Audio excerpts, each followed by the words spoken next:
मैंने टीचमेंट पे online classes अभी अभी शुरू किया है। मेरा फेवरेट फीचर तो डिजिटल व्हाइट बोर्ड है। बस बोर्ड शेयर किया और लिखना शुरू। वही क्लासरूम वाली फील है। पहले थोड़ी प्रॉब्लम होती थी क्योंकि कुछ स्टूडेंट्स को फॉर्मूला अच्छे से दिखाई नहीं देते थे, लेकिन अब सब कुछ क्लियरली दिखाई देने लगा है। वो खुश तो मैं खुश। इसीलिए कहते हैं कि टीचमेंट पे टीचिंग आसान है। अभी डाउनलोड करें टीचमेंट, इंडिया का नंबर 1 टीचिंग ऐप। हेलो दोस्तों, कैसे हैं आप? आई होप आप बहुत अच्छे होंगे। दोस्तों, स्वागत है आपका मेरे इस चैनल फिर से। दोस्तों, मैं आज आपके सामने एक नई कहानी लेकर फिर से उपस्थित हूँ। कहानी बिल्कुल सत्य है। जो मैं आज आपको कहानी सुनाने जा रही हूँ वह दिल्ली शहर के नंजाबगढ़ इलाके के अंकुर विहार की है। अंकुर विहार में एक मार्केट है, वहाँ पर एक आर्यन ज्वेलर्स नाम की दुकान है। जब वह दुकानदारी कर रहा था, अचानक से एक लड़का दौड़ा दौड़ा चला आता है और आके कहता है, ये मेरी सोने की चैन, इसको वजन कर दो। तो वह सुना कहता है, अभी तुम छोटे हो और किसी को साथ लेके आओ तो मैं वजन कर दूंगा। और वह कहता है कि मैं नहीं करूंगा, यदि तुम्हारे पास कोई कागजात हो तो भी मैं कर देता। जब यह सुनार मना करता है तो वह लड़का भड़क जाता है, और जब भड़क जाता है तो उनमें कहा सुनी हो जाती है, कहा सुनी हाथापाई में बदल जाती है। और वह लड़का जो सोने की चैन लेके आया था वह बहुत मारने लगता है दुकानदार को और बाहर ले जाता है। मार पिटाई बहुत जोरों से बाहर चलती है। और इतने में एक लड़का बाइक में आता है और उस जो लड़का चैन लेके आया था उसको एक बंदूक पकड़ा देता है और उसको मारने लगता है, लेकिन हाथापाई में वह बंदूक दूर जाके गिरती है। जब उसके हाथ से बंदूक छूट के कहीं दूर गिर जाती है, वह घबरा जाता है।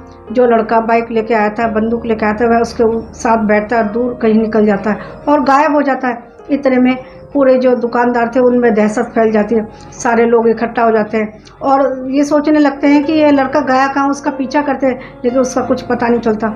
इतने में कोई पुलिस को खबर करता है, पुलिस आती है। सारी वारदात सीसीटीवी फुटेज में कैद हो जाती है। और जब देखते एक लड़का आया था सोने की चैन लेके, तो सारा बयान लिया जाता है दुकान वाले से।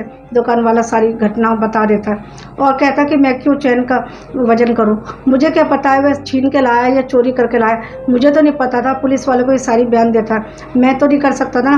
यदि वह चोरी की होती तो इल्ज़ाम तो मेरे पे भी आता, इसी वजह से वह वजन करने के लिए मना कर देता। सारी ये बातें पुलिस को बताता और वह लड़का ना जाने कहाँ चला जाता, उसके खोज खबर कहीं नहीं मिलती। पुलिस उसको ढूंढने में लग जाती है। जिस दुकान वाले को उसने मारा था वह उसका जीजा था। जीजे को उसने इतना मारा था कि उसके खून भी निकलने लगा था, इतना लहूलुहान हो चुका था वह। पुलिस वाले ने देखा दुकान में भी उसका ब्लड पड़ा हुआ था और मारते मारते वह रोड पे भी ले गया था। ये सारे बयान सारा जो दुकानदार थे सब दे रहे थे और ये भी कह रहे थे कई बार हो चुके हैं यहाँ पे वारदात, कई बार छीना झपटी करके भाग जाते हैं, कभी कुछ करके भाग जाता है, लेकिन उनको कोई रोकने टोकने वाला नहीं होता। इसी वजह से ये वारदात बढ़ती जा रही है। सारे दुकानदार वाले यही बयान देते हैं। दोस्तों, मेरा ये कहानी सुनाने का मकसद सिर्फ ये है, जो लड़का सोने के चैन का वजन करने के लिए दुकान में आया था, क्या अंदाज़ा नहीं लगाया जा सकता था कि वह चोरी करके लाया था? क्योंकि यदि उसकी चैन अपनी होती तो उसे वजन का तो पता होता ना, लेकिन वह लड़का चोरी करके ही लाया होगा, ये तो सभी अंदाज़ा लगा सकते हैं। और दुकानदार ने क्या गलत किया कि उसने बोला कि मैं इसका वजन नहीं करूँगा, क्योंकि कई बार ऐसा देखा जाता है जो चोरी करता है वह तो पकड़ा जाता है और जो उसके साथ शामिल होता है, चाहे तोल में हो चाहे खरीदने में हो, तो वह भी पकड़ा जाता है। तो दुकानदार वाले की क्या गलती थी? उसकी सिर्फ यही गलती थी, उसने चोरी के चैन को मना कर दिया था तोलने के लिए, क्योंकि ये कोई भी अंदाज़ा लगा सकता था कि वह चैन चोरी की होगी, वरना वह वजन क्यों कराने के लिए आता और गुंडागर्दी क्यों करता? बातों से ही लगता है, हाथापाई से लगता है उसके पास पिस्तौल भी थी, तो वह गुंडा ही होगा और चैन भी पिस्तौल दिखा के किसी से छीन के लाया होगा। ये अंदाज़ा हर कोई लगा सकता है। एक बात और मैं सबसे कहना चाहती हूँ, जब वारदात हो जाती है कहीं भी चाहे, तो सारे गवाही देने के लिए आ जाते हैं कि यहाँ पे अक्सर यही होता है। यदि यही होता है तो सब लोग मिलकर एक्शन क्यों नहीं लेते? क्योंकि कभी भी किसी का नंबर आ सकता है। सारे दुकान वाले एक जैसे होते हैं, सबके पास पैसे होते हैं, दुकानदारी करते हैं, सामान भी होता है। यदि सब मिलकर एक्शन ले तो ऐसा कभी नहीं होता। और कानून को यदि दरवाज़ा खटखटाया जाए तो भी कानून आके खड़ा हो सकता है, उनकी सिक्योरिटी के लिए कुछ ना कुछ बंदोबस्त कर सकता है। लेकिन दुकान वाले ऐसा नहीं करते। ये सोचते उसके साथ हुआ है, हमारे साथ तो नहीं हुआ, लेकिन ये नहीं सोचते कि कल को हमारा नंबर भी आ सकता है। सकता है, क्योंकि सब परिवार वाले होते हैं, सब अपने परिवार को पालने के लिए सब बिजनेस कर रहे होते हैं, दुकान खोल रहे होते हैं, कोई भी काम कर रहे होते हैं। ये नहीं सोचते कल हमारे साथ हो गया तो हमारे घर वालों को कौन पालेगा। इसलिए सबको मिलजुल के ये फैसला करना चाहिए, यदि कहीं भी ऐसी वारदात हो तो आवाज़ उठानी चाहिए और कानून का दरवाज़ा खटखटाना चाहिए और अपने सिक्योरिटी के लिए कुछ ना कुछ बंदोबस्त जरूर करवाना चाहिए। मैं सबसे यही कहना चाहती हूँ।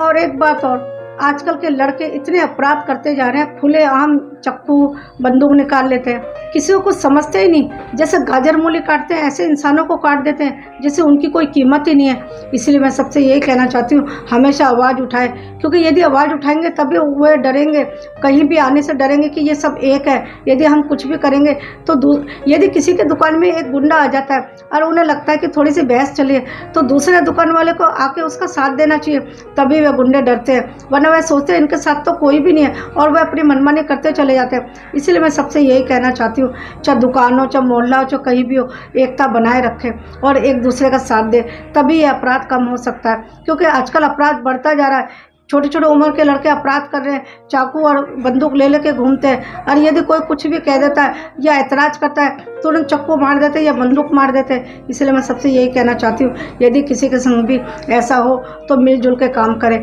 तो वह उनका हौसला बुलंद नहीं होगा और वे डरेंगे भी, क्योंकि वे अपराध करने वाले 1 या 2 या 3 होते हैं और जो एकता होती है वो काफ़ी मजबूत होती है। इसलिए मैं सबसे यही कहना चाहती हूँ, हमेशा एकता बनाए रखें। बस मेरी ये कहानी यहीं समाप्त होती है।